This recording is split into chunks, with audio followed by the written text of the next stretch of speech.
సినిమాలు చేయడం అనేది ఒక అందరు స్టార్స్ తో చేసేసిన తర్వాత బాగా ఇమేజ్ వచ్చిన తర్వాత ఆల్రెడీ మీరు ఇప్పుడు ఒక 5-6 హీరోలతో చేశారు, ఎక్కువ పెద్ద హీరోలతో ఎక్కువ చేయలేదు. ఈ టైంలో సడన్ గా లేడీ ఓరియంటెడ్ సినిమాలకి ఇంతకి యాక్సెప్ట్ చేశారు అంటే విజయశాంతి గారు కానీ, మన అనుష్క కానీ, నయనతార కానీ వాళ్ళందరూ హీరోలతో పెద్ద హీరోలతో చేసిన తర్వాతే వాళ్ళు లేడీ ఓరియంటెడ్ లీడ్ రోల్ ఎక్కువ చేశారు. అయితే మీరు ఎస్పెషల్లీ ఇంత బిజీగా ఉండి అంబరం పొజిషన్ లో ఉన్న మీరు ఈ టైంలో ఈ సినిమా ఒప్పుకోవడం కారణం ఏంటి లీడ్ రోల్ లో?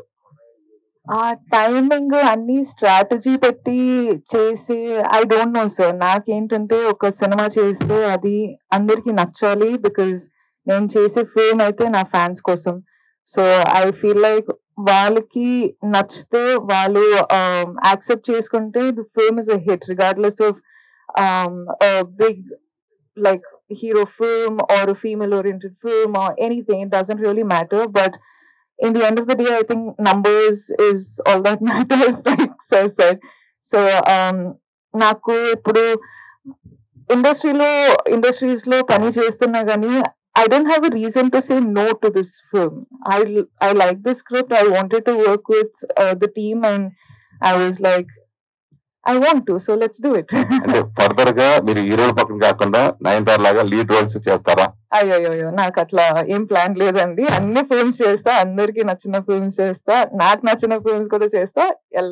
అన్ని అంటే ఇప్పుడు దాకా ఏం చేస్తున్నా అదే చేస్తుంటా.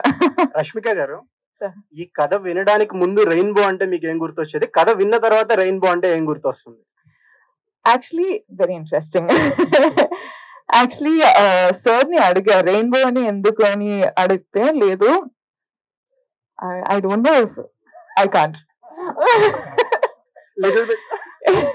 ఐ విష్, బట్ మన డైరెక్టర్ గారు but there's a good reason why it's rainbow. So I think అన్ని అర్థమవుతుంది. ఇప్పుడు ఈ రోజు ఫస్ట్ డే, సో ఇప్పుడే మనం స్టార్ట్ అయిపోతున్నాం.